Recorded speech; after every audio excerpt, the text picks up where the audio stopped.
દિવસ રાત બસ લોકો માટે જ વિચારું એમ. એટલે પછી તમારા માટે મેં એટલું તો વિચાર્યું.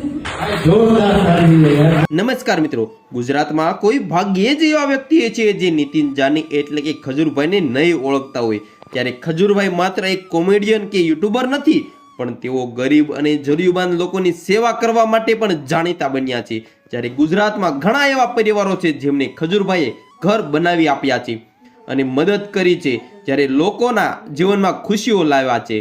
જ્યારે આજ એ ખજૂરભાઈ હવે એક નવું નજરાણું લઈને આવ્યા છે, જે ખજૂરભાઈ મસાલા. હા મિત્રો, હવે રસોઈમાં પણ ખજૂરભાઈનો ખાસ સ્વાદ મળશે.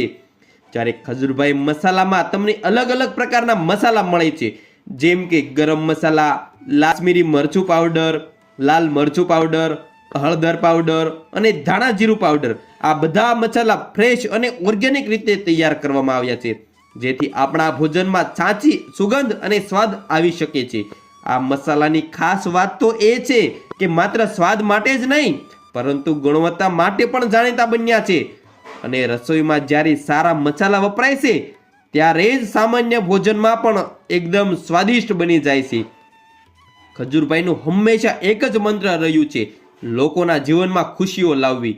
અને હવે આ મસાલા દ્વારા તેઓ દરેક ઘરની રસોઈમાં પણ ખુશ્બુ અને સ્વાદ લાવવા માંગે છે. જ્યારે ઘણા લોકો ખજૂરભાઈને તેમની સેવા માટે ખૂબ જ માન આપે છે. જ્યારે ગરીબ લોકો માટે ઘર બનાવવું હોય, મદદ કરવી હોય કે લોકોના ચહેરા પર સ્મિત લાવવું હોય, ત્યારે ખજૂરભાઈ હંમેશા આગળ રહે છે. અને હવે ખજૂરભાઈના મસાલા પણ લોકોના દિલમાં જગ્યા બનાવશે એવી આશા છે. કારણ કે જ્યારે વિશ્વાસ અને ગુણવત્તા સાથે કોઈ વસ્તુ આવે ત્યારે લોકો તેને જરૂર પસંદ કરે છે. તો મિત્રો, તમે પણ એકવાર ખજૂરભાઈ મસાલા જરૂર અજમાવજો અને તમારી રસોઈમાં નવા અંદાજનો, નવો સ્વાદનો અનુભવ કરજો.